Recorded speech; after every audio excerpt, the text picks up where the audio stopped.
Good afternoon, and what is a cool, grey and cloudy day. It is Tuesday, the 8th of August. I've got a nice hot cup of tea.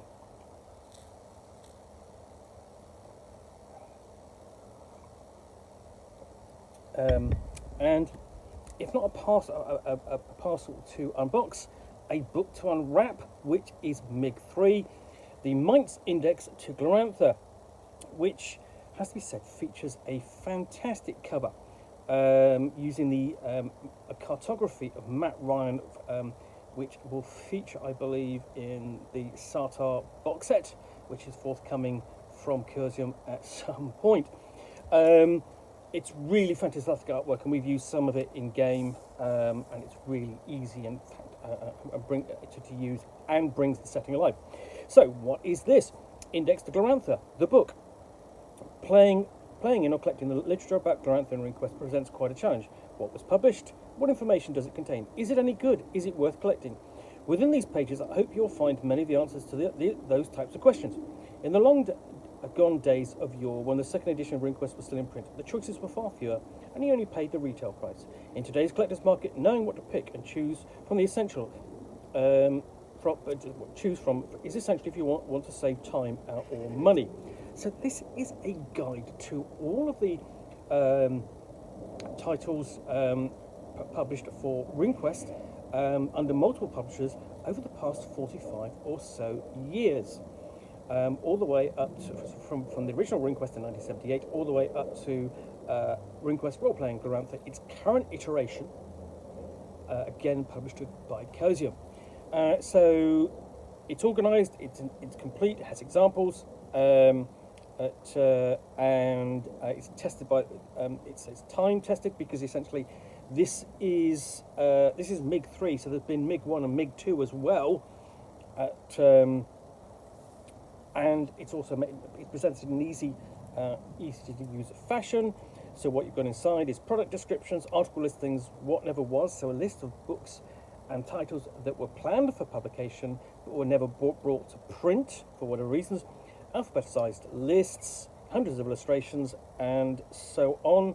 So it's an entire collector's guide in one book, and that's quite a detailed description of what's on the back, what's in the book on the back of the book. So I'm not going to read all of that out. So let's open this up and find out what's in here. Now this is, as far as I'm aware, is only available direct from Chaosium, because really it's a collector's book about collecting something, if you see what I mean. If you are a fan of RuneQuest, a casual fan of RuneQuest, you won't actually need this. This is for completists, or those interested in the history of RuneQuest and its various role-playing games, Glorantha and its various iterations. Now, what this does allow this index to do is basically, with a new edition, is for it to be in colour, and it is. So we open up, and we have a map of the known world of Glorantha, and therefore we have a table of contents. And most people basically will be playing up in this region here, which is Dragon Pass. And most of the content dedicated to RuneQuest and Glorantha is dedicated to that area. So we have introduction from Rick Meints, how he began and how he came back to the supplements.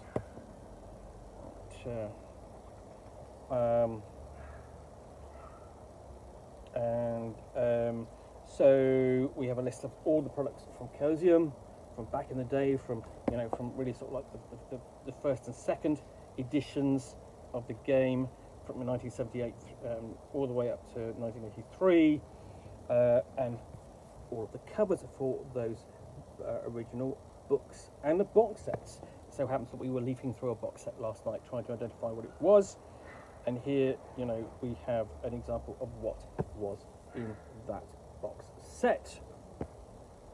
And many of these items here have been reprinted, and I've reviewed some of those as well. So it's going through these item by item, so you can look at the history, and so on. So Ballastar's Barracks is like the first scenario pack for RuneQuest, and then we have perhaps the most famous book for RuneQuest here listed, which is Apple Lane, which is a terrific, essentially, couple. Well, basically, it's 3 scenarios, but it's really two large scenarios. One is essentially a more or less a series of tests of skills, and this is followed by, I've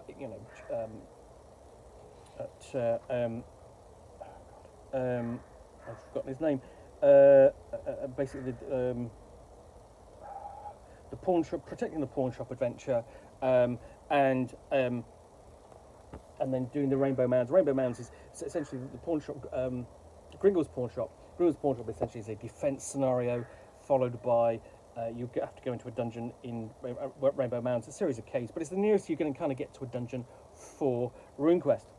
So you are literally leafing through this, looking for, sort of going, oh, what's that? Can I?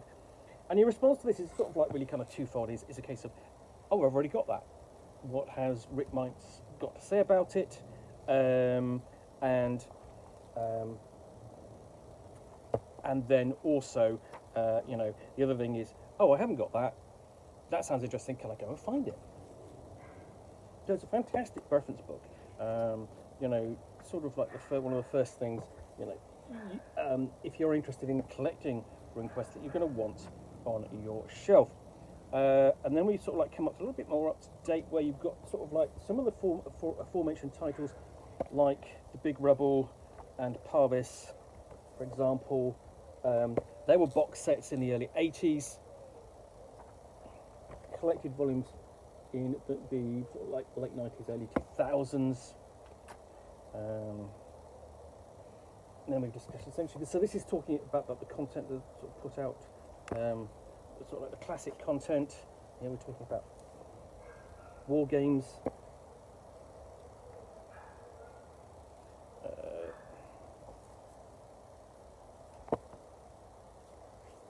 Some of the French stuff. And if you're of a certain age, a lot of this will be familiar, some of it not, but a lot of it will be from sort of like the advertising and seeing it in stock at game shops back in the day, if you were lucky. And then, for example, here we have a section of What Never Was, basically ships are sailing,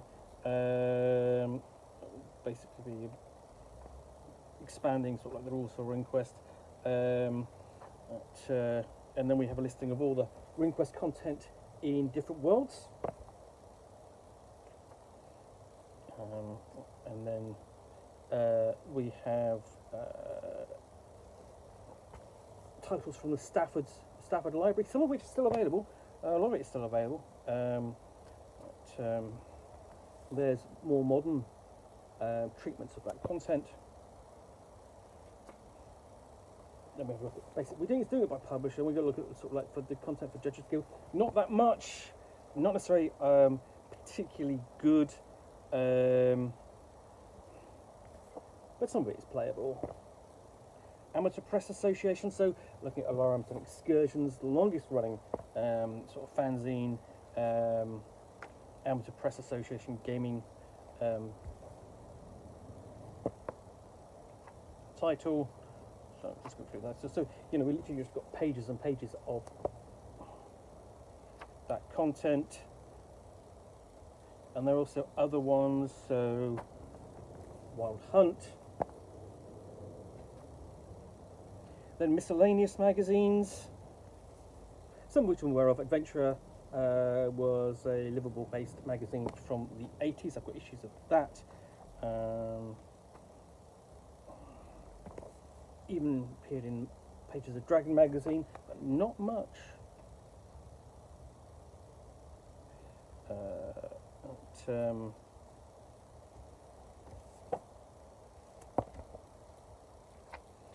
Gorp magazine, which is it has its own legend. Space Gamer, Tortured Souls. Tortured Souls is a fantastic British magazine that was sort of between fanzine and a magazine. So it's sort of like what's known as a prozine, and by the standards of the day, its production values were very high, but it was not a professional magazine.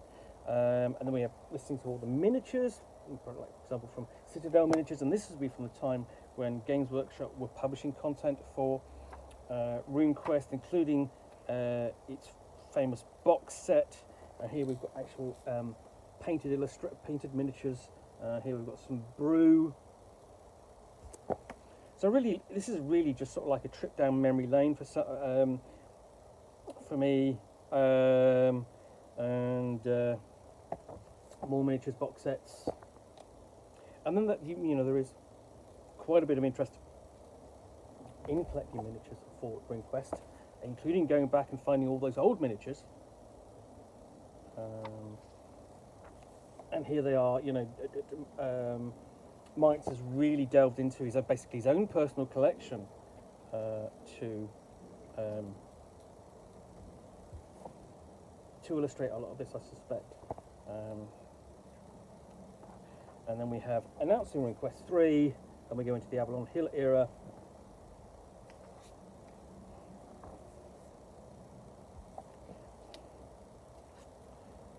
And all the box sets put out by Avalon Hill during the period.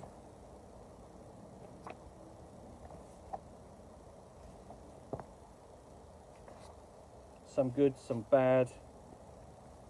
There's some decent supplements amongst them. Heroes magazine, not always of particular interest to RuneQuest. Some of it and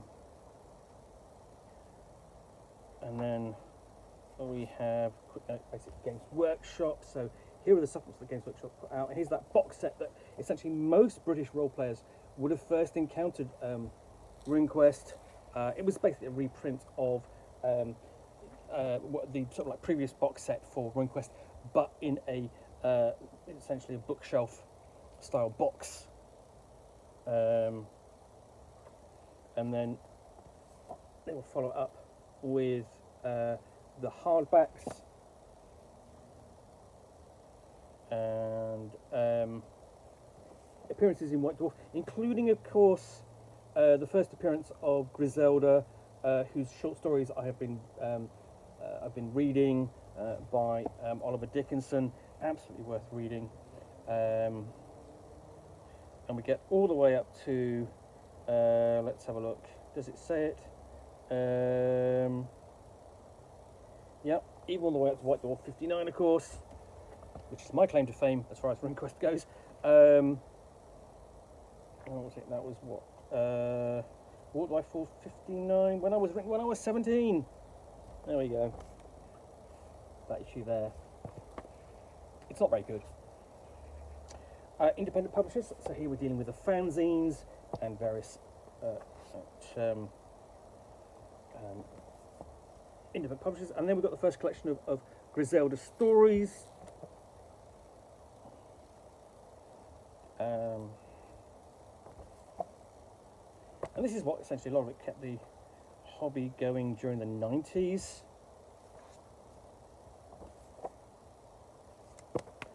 And there's a lot of fantastic content here you kind of want to go and read and look at, and me not necessarily use but write about and enjoy.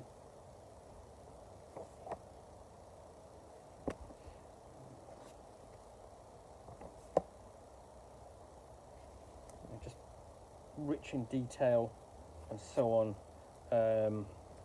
as is with the infamous Troll Ball box set, which appeared at the Tentacles 2008 convention. That was essentially just sort of like a knock-up of a version that could be. Discussion of European freeforms. That's quite an important aspect upon how people approached rune playing in Glorantha, essentially as LARPs, but without all the combat or dressing up in. Well, they're dressing up. They didn't have the rubber swords, that sort of thing. At conventions like Continuum and Convulsion and so on. And much of this is still available. You can track it down. It may take you some effort, but in many places it's worth it.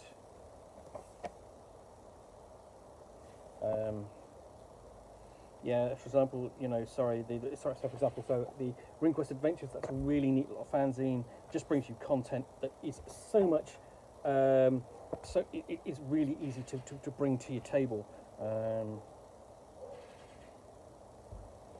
We have Finnish RuneQuest here with the Kalikos Society, and then we have independent products. Yeah, so I mean the thing is with all of this is that it is a case of, how deep is your pocket, how far do you want to go with this. Building up a collection like this will take time and effort. Attending conventions is a good idea, especially at where they've got to bring them by. And many of these, you've got like convention booklets here, and in many cases these will have RuneQuest content which you could bring to your game, guest articles, pieces from the organisers and the like. And then free-form master packs, they're going to be much easier much harder to find. And we come up to more up to date with this Isaris Inc. or Isaris, with Hero Wars and then Hero Quest, its first iteration. And again, those books can be quite expensive and collectible, primarily because of the knowledge rather than the game system. And then we have the most recent version of the Complete Griselda, which is the version I'm reading from because it is the most complete set of tales before. We have new ones from the Kraken convention. We'll move on to computer games, and then Mongoose Publishing, which I discussed with the product line. This is coming up more up to date. So so we're talking about the Naughties. Not always well received by the fans.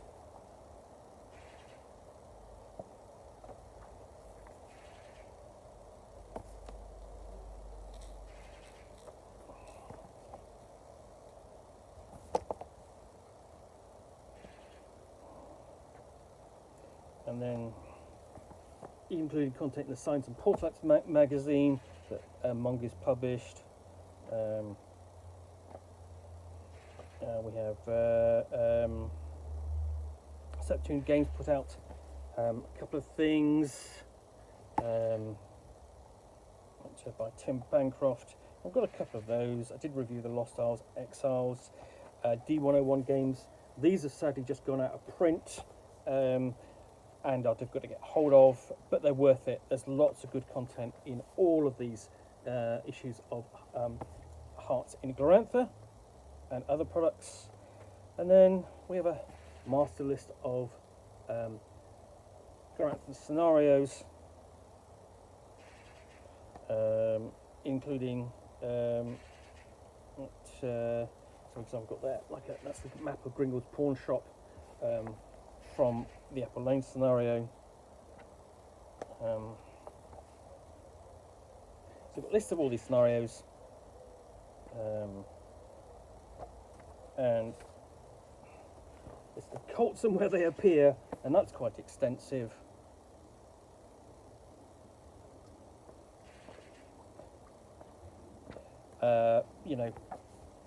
Magic, both rune and spirit, or rune and divine, sorcery and enchantment, spells. This is all, just extra content where it can be first found, skills,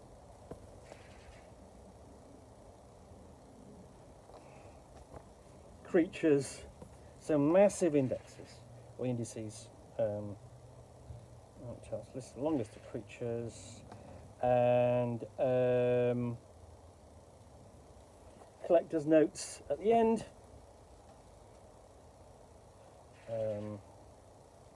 and a foreign index for a foreign edition checklists, and then followed by an actual index of the book itself. So yeah, that's MIG3, the Meints Index to Glorantha. If you're a Glorantha-phile, if you're a collector, if you've any interest in the history of Glorantha and the role-playing games associated with it, worth getting. Track this down direct from Chaosium, whether on the publisher's website or when they are present at a convention. Anyway, thanks for watching another unboxing in the Nook. If you enjoyed this, then please do click on the like button down below. And of course, if you've got any comments or feedback, I do appreciate you taking the time to post those. And lastly, if you want to be alerted to more unboxings in the Nook, where you'll see me out here, typically with a box or package from which I will unbox a book or game and talk about it to the best extent of my knowledge for roughly 10 minutes or so, all of course accompanied by a nice little cup of tea,